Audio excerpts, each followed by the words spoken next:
to discuss the I-3 model. So I use this model to help explain injuries, pain, why injuries occur, and different things along those lines.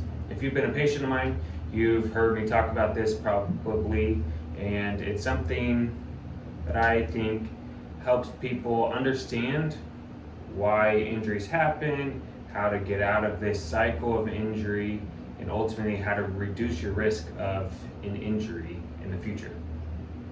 So there's three components to the I-3 model. Number one is the incomplete mechanics. Number two are incidents. And number three are injuries.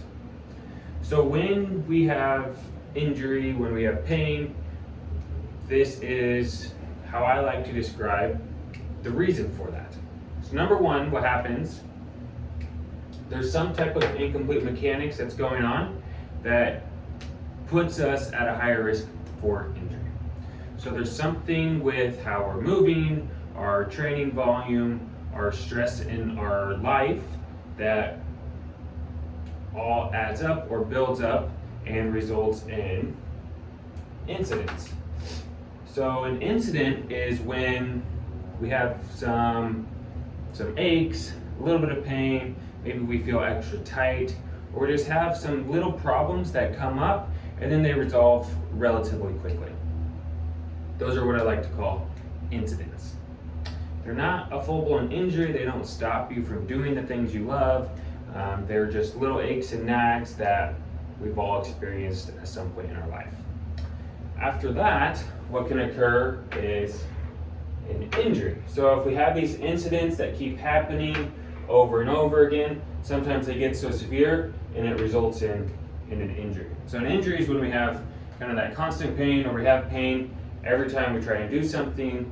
It prevents us from doing the things we love.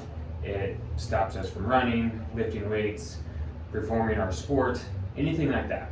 That's what is considered an injury for me. When we have an injury, now we have pain doing those things, and that changes how we move. That changes how we perform our activity or how we perform our sport.